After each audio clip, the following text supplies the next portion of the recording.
Martin, നാളെ ഞാൻ നിന്നെ കാണാൻ വരുന്നുണ്ട്.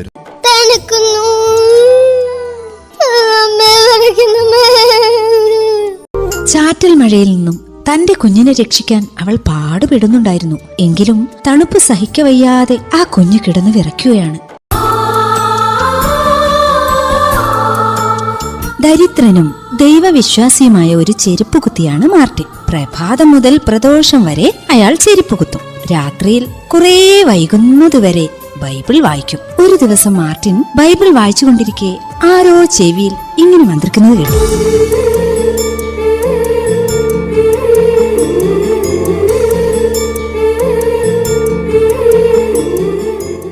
മാർട്ടിൻ, നാളെ ഞാൻ നിന്നെ കാണാൻ വരുന്നുണ്ട്.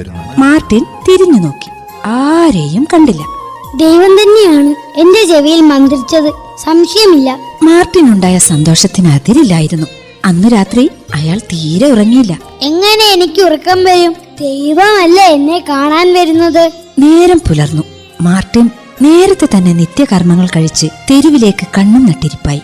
സമയം ഏറെ കഴിഞ്ഞല്ലോ. അദ്ദേഹം എന്താ വരാത്തത്? ഏതായാലും എന്നോട് പറഞ്ഞതല്ലേ, വരാതിരിക്കില്ല. മാർട്ടിൻ സമാധാനിച്ചു.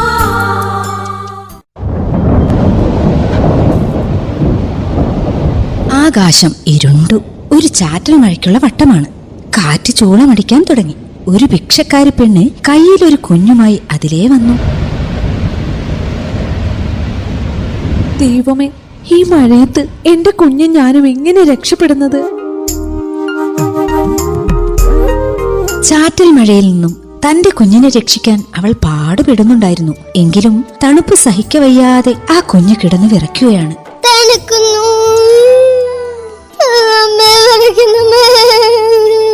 അതു കണ്ട മാർട്ടിൻ താൻ ക്രിസ്തുവിനെ കാത്തിരിക്കുകയാണെന്ന കാര്യം പാടേ മറന്നു. അയാൾ വാതിൽക്കലേക്ക് ചെന്നു.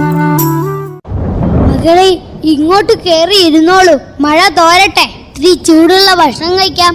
അകത്തേക്ക് വരൂ. മാർട്ടിന്റെ ക്ഷണം സ്വീകരിച്ചുകൊണ്ട് അവൾ കുഞ്ഞിനെയും കൊണ്ട് അകത്തേക്കു കയറി.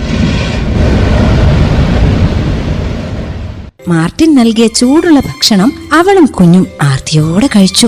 ഹായ്, എന്തു രുചി! പാവം ഇയാൾ നല്ലൊരു മനസ്സിന്റെ ഉടമ. അമ്മേ, ഇത്രയും കൂടി ചോറ് വേണം എനിക്ക്. മോളെ, നമുക്ക് തന്ന ഭക്ഷണം തീർന്നല്ലോ. ഭക്ഷണം ഇനിയും ഉണ്ട്, കഴിച്ചോളൂ. ഇതാ, വയറ് നിറയെ കഴിച്ചോളൂ. ഈ നനഞ്ഞ ഉടുപ്പിട്ട് നിൽക്കേണ്ട. ഇതാ ഒരു മുണ്ട്, ഇത് ഉടുത്തോളൂ. മരിച്ചുപോയ എന്റെ ഭാര്യയുടെ ഒരു കുപ്പായവുമുണ്ട്. ഇതാ, ഇതും ധരിച്ചോളൂ. മാർട്ടിൻ തന്റെ ഭാര്യയുടെ ഒരു കുപ്പായവും തനിക്കുണ്ടായിരുന്ന ഒരു പഴയ മുണ്ടും അവൾക്ക് നൽകി. കർത്താവ് അങ്ങയെ അനുഗ്രഹിക്കട്ടെ. ഞാൻ അങ്ങയോട് എങ്ങനെയാ നന്ദി പറയേണ്ടതെന്ന് അറിയുന്നില്ല. അവൾ ഹൃദയം നിറഞ്ഞ കൃതജ്ഞതാഭാരത്തോടുകൂടി അവിടെ നിന്നിറങ്ങി.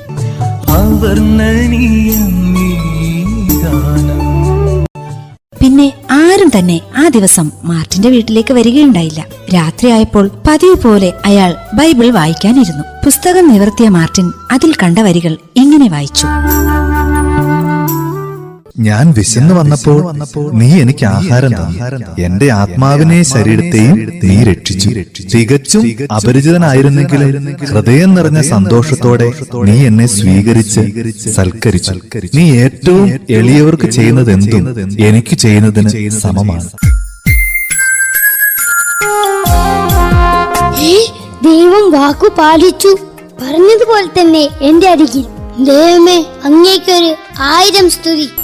സർവശക്തിയോടെ തിരുനാമം പാടി സ്തുതിച്ചിടുന്നേ.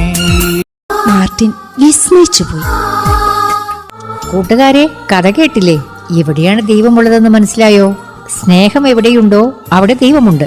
വിശന്നു വലഞ്ഞവന് ആഹാരം നൽകുമ്പോൾ അത് നാം ദൈവത്തിന് തന്നെയാണ് നൽകുന്നത്. കണ്ണു നിറഞ്ഞവരുടെ കണ്ണുകൾ തുടയ്ക്കുമ്പോൾ നാം ദൈവത്തിന് തന്നെയാണ് ശുശ്രൂഷ ചെയ്യുന്നത്. ദൈവം എല്ലായിടത്തുമുണ്ട്, എല്ലാവരിലുമുണ്ട്. ദൈവത്തെ തിരിച്ചറിയുവാനുള്ള ജ്ഞാനമാണ് നാം സ്വന്തമാക്കേണ്ടത്. കാണപ്പെടുന്ന സഹോദരങ്ങളെ സ്നേഹിക്കാത്തവന് കാണപ്പെടാത്ത ദൈവത്തെ സ്നേഹിക്കുക സാധ്യമല്ല. ദൈവം സ്നേഹമാണ്. ദൈവസ്നേഹം വർണ്ണിക്കുവാൻ വാക്കുകളില്ല. അതിനാൽ മാനവസേവ മാധവ സേവ തന്നെയാണ്.